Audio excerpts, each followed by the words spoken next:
Right, I shall drop you off. I'll be back just in time to open up. You two certainly surprised everyone last night. Including myself. I never expected to see Gloria again. I looked for you, but somebody said you'd left early. Eric and I had things to discuss. But that's all settled now, and Gloria's back for good. Oh, very smart. All this wedding talk, eh? Nothing much escapes you two. No, we just thought we'd pop round and congratulate you. Are you off somewhere to celebrate then? That comes later. I've got a last visit to my old life. Things to collect, business to sort out. Yes, and the same for me here. A few things to tie up at the factory. So everything's set for our new life. Gloria, so nice to see you again. And may I be the first to offer you my congratulations? No, we've already done it. But they're appreciated just the same. I must admit there was a bit of speculation about your escort last night, but I don't think anybody could have expected it to turn out like it did. Ah, well, you've got to seize the moment in matters of the heart. I do feel a little guilty about Letitia, leaving her in the lurch like that. No, it's all right. Kane turned up. I think everybody was a bit relieved when they both left together. Huh. Oh, well. Bye-bye.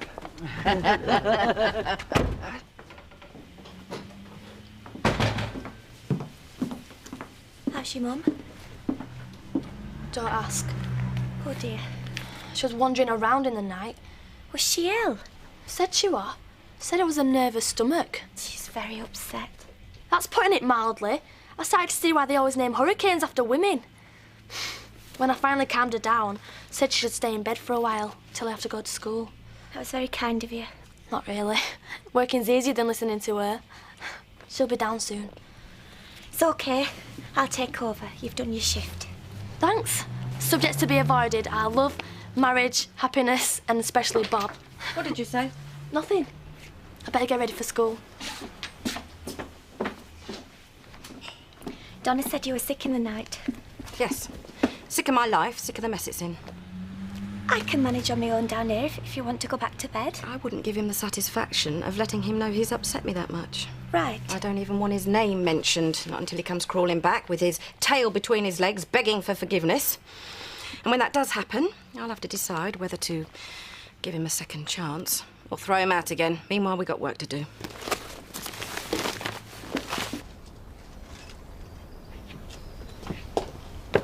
What are you doing? This garden's a mess. Maybe, but it's our mess, so you can keep your big nose out of it. Picture this. It's the big judging day. We've got to win Village in Bloom. They see this scrap heap and the whole thing's ruined. Can make you very unpopular in the village, you know. Don't give her monkeys. Gardens for people like Seth. I've got better things to do in my life, thank you. No, but I can help you, because I've sketched you out a rough plan. You'd be amazed at the transformation a little TLC and a few hardy annuals could bring. I don't think we're getting through to you, are we? We don't like gardening. We don't even care where Emmerdale finishes in this blooming competition. No, so before I tell you where you can stick your hardy annuals, why don't you go and bother somebody else, huh? No, but you don't understand. Every garden's got to be a work of art. No one can let the village down. I shall have to speak to my committee about this. You do that. I'll be back. There we go. That should keep us going till lunchtime.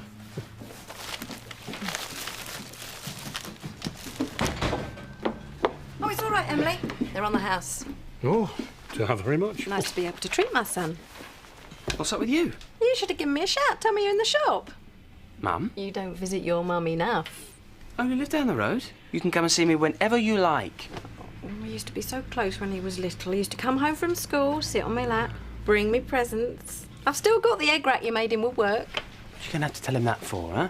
She's been very upset. Yeah, well, we've heard about Bob. Donna's going out tonight.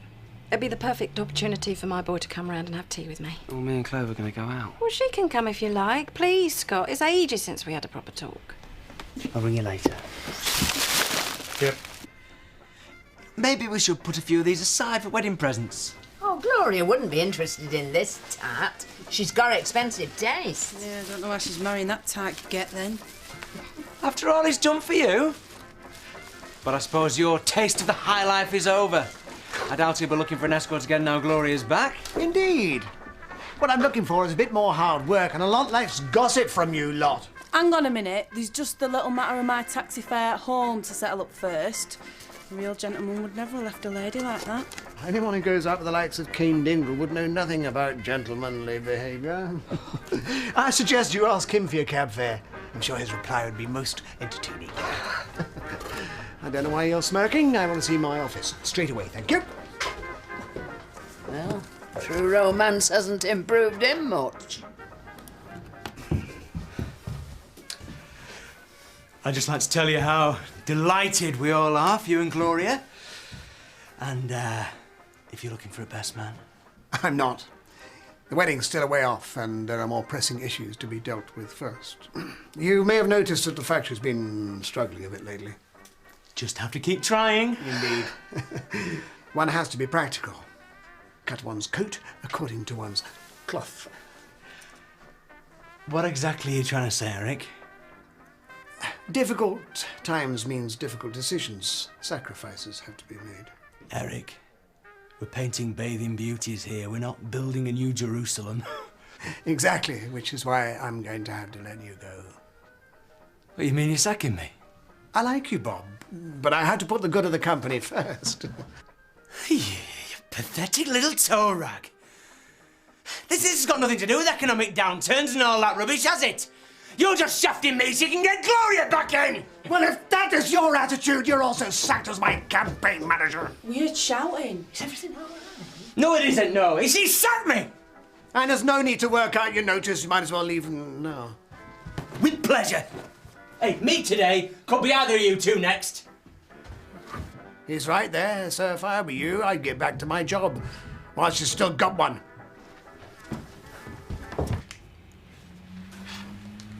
Would you say I'm a difficult woman, Emily? Of course not, Mrs. Hope. People could say some very cruel things. I don't gossip. I just take an interest and offer help and advice when I can. You've always been very kind to me. Thank you, Emily. I'm glad someone appreciates me. I only wish that Bob could see that I've only ever had his best interests at heart. Perhaps you should tell him that. I've tried. He won't listen. It's like the cafe. He only ever sees the negative side. He doesn't seem to realise that what I'm doing is planning a better future for us. I don't think he sees it like that. Well, maybe he will when he sees me making a success of it. Maybe he'll come through that door and say, I'm sorry, Viv. I was wrong. I can see now that you were doing it all for us. Maybe. If Diane Blackstock and Charity Dingle can run a successful business, then why can't I? Look after the shop for a while, Emily. Where are you going? I'm going to hurry those planners along. I'm going to show Bob. I'm going to show everyone what I can do. I promised Dad I'd try and get on with her. Easier said than done. I know, but she's making the effort too. Doubt that'll last long. Diane always takes Bernice's side against me. Blood's thicker than water. You're never going to be Maggie's real daughter. I wouldn't want to. Exactly. So to her, you're just a cuckoo in the nest. She won't be happy until she's got rid of you. Is your friend not into the hard stuff then? He's driving. He's not a friend. He's a business acquaintance. Never gives much away, that one. Well, not everyone gives a barmaid their life history. You're only interested because you fancy him. Well, I think he likes me, but maybe he's just being nice. Well, why don't you ask him out? Then you'll know for sure. Because, Trisha, I'm old-fashioned. I like the bloke to do the asking. I don't want to be cynical, but he's good-looking, single and rich. You want to be careful someone else doesn't get in there first. You all right, Bob? Hi. How's your mum, Scott? Missing you, I expect. Yeah, I miss her too. Well, then why don't you do something about it then? Save us all the earache. I try, Scott. It just never seems to work out right. Well, we'll go for a drink at the Woolly if you want. Fancy it? I'll maybe see you over there, yeah. Something I've got to do first. Right. Not working today, Bob? No, I needed a bit of air. Oh, you should get yourself a dog. Always a good excuse to get out and about.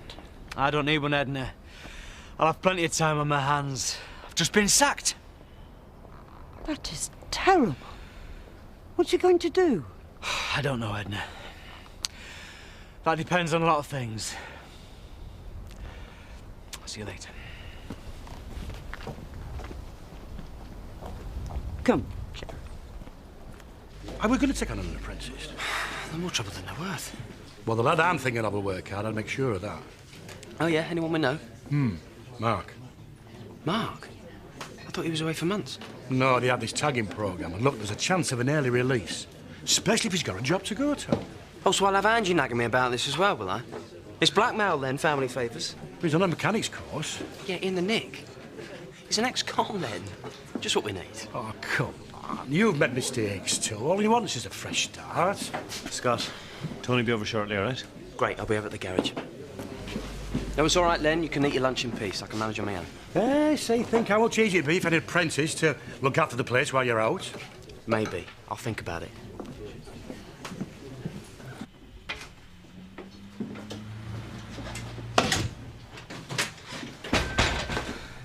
Is Viv around?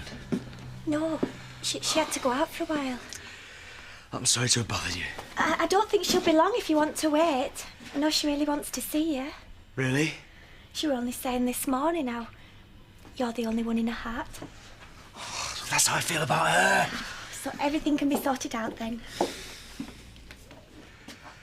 Hello, darling. Don't you darling me. I don't know how you got the cheek to come in here. I'll just get me lunch. What have I done now? I have just been to the planning office to see about the application. It seems they've had 2 letters of objection. One of them was from you.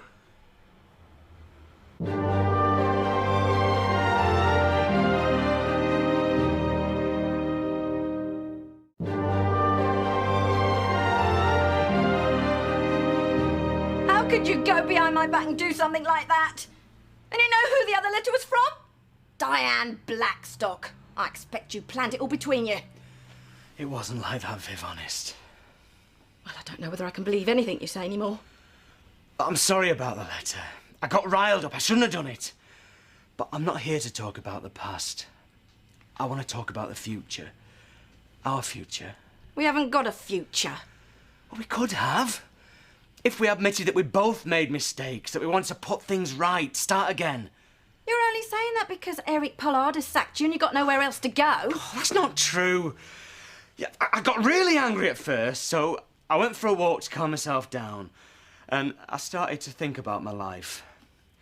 And I realised that you were the best thing that has happened in it. Well, I'm glad you finally noticed. But whatever our problems, I'm sure we can work them out. Well, that's easy. You've just lost your job. I've got one waiting for you in my new cafe. Problem sorted. I'm talking about getting back with you, not becoming a waiter. Loving someone doesn't mean you have to go along with every daft idea they come up with. My cafe is not daft. It's a chance for us to build a future together, and if you still can't see that, then maybe we don't belong together after all. That's just ridiculous. Is it? Even Eric Pollard seems to understand more about love than you do. He didn't waste any time making sure that him and Gloria work together when they're married, did he? There is no reasoning with you. I should never have come back.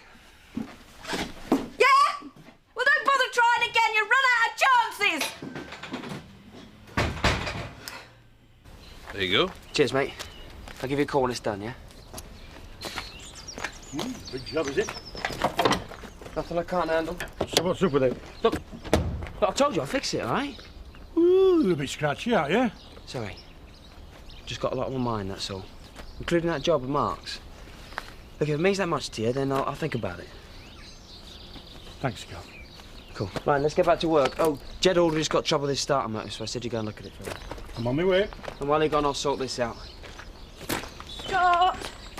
Sorry to bother you at work, but I've had a terrible day. Oh, Mum, I'm busy. Maybe, but I need someone, so I'm not going to leave till you promise that you'll come and see me tonight.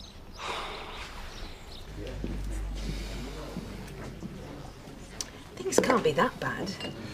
Can't they? In one day, I have lost my job, my home, and I've screwed up my marriage. Oh, I thought you and Viv had already split up. Well, yeah, but I was hoping to get back together. Until she found out about my planning letter. Oh, you should be a bit more like me. Look on the bright side of life. What bright side? Well, at least you won't have to listen to Viv's nagging no more. Thanks. Go and get some more mixers up, Tricia. I was only trying to help. Well, if you try and help any more, he'll slash his wrists. I can't help with your marriage, but you're really good behind the bar. I can offer you full time. Yeah, that'd be great. All I've got to do now is find somewhere to live. I don't think Terry's going to put up with me much longer. You could have Bernice's old room for a while, as long as you don't think it'll make things worse between you and Viv. Yeah, I don't think anything's going to make things worse between me and Viv.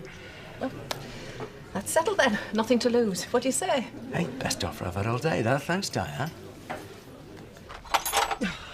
Look, don't let me keep you, Mum. I'm sure you've got a lot to do in the shop. Don't worry, Emily can manage. Yeah, well, maybe, but I've got a lot of work to do. Yeah, I'm very proud of you, you know. Well, you've got a funny way of showing it sometimes. You've done really well, having your own business at your age. Especially when you think of where we came from.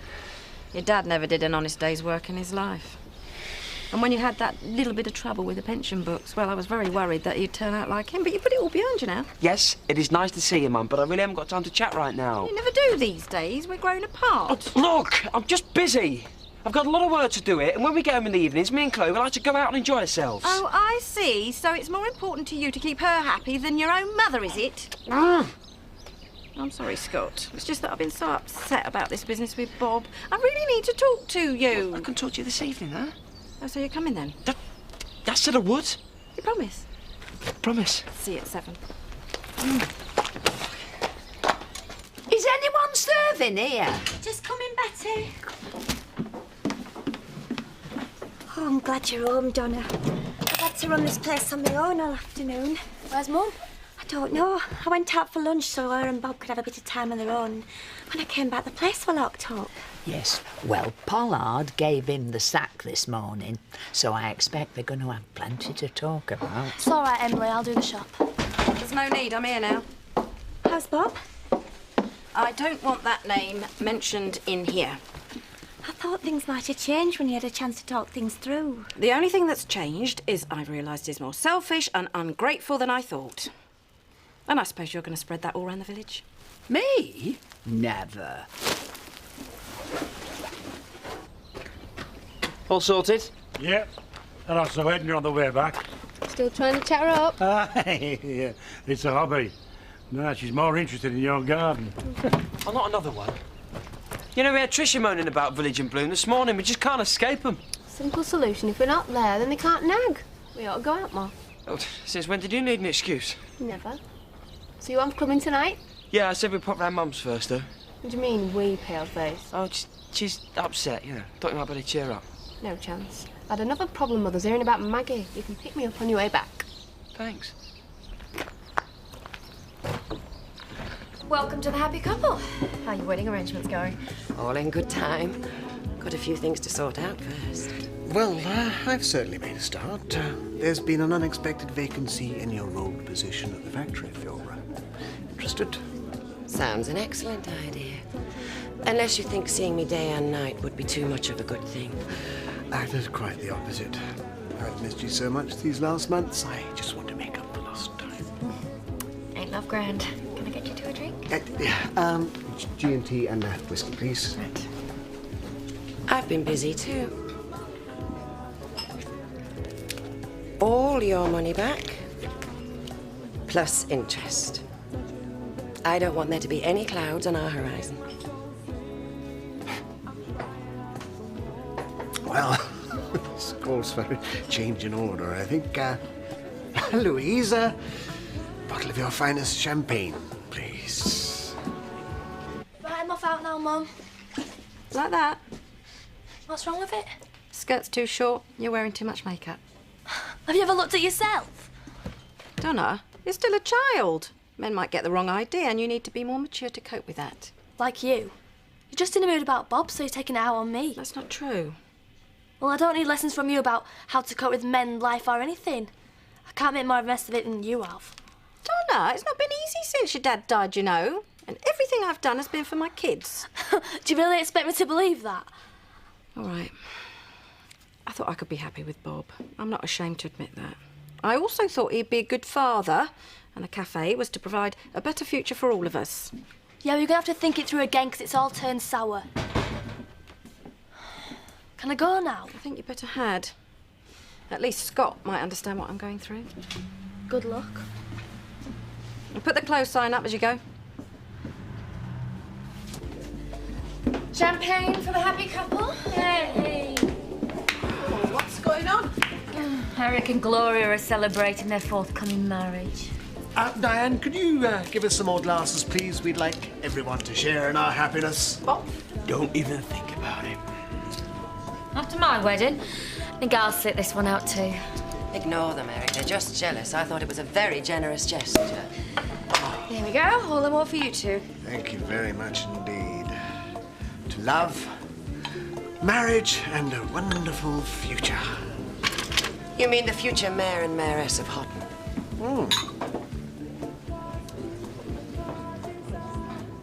He's probably over there right now, drinking with Diane, laughing and joking.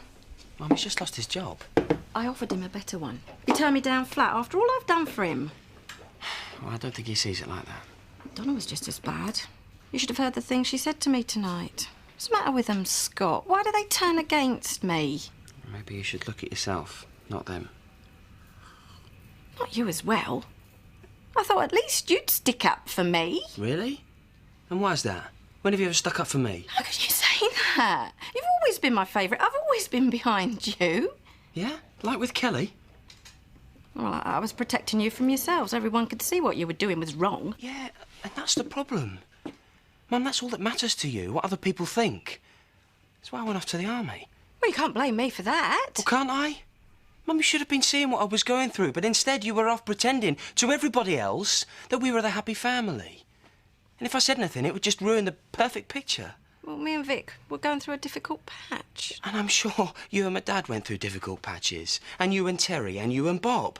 Mum, can you not see? Anyone that tries to get close to you, you just end up pushing them away. It's not like that. Yes, it is.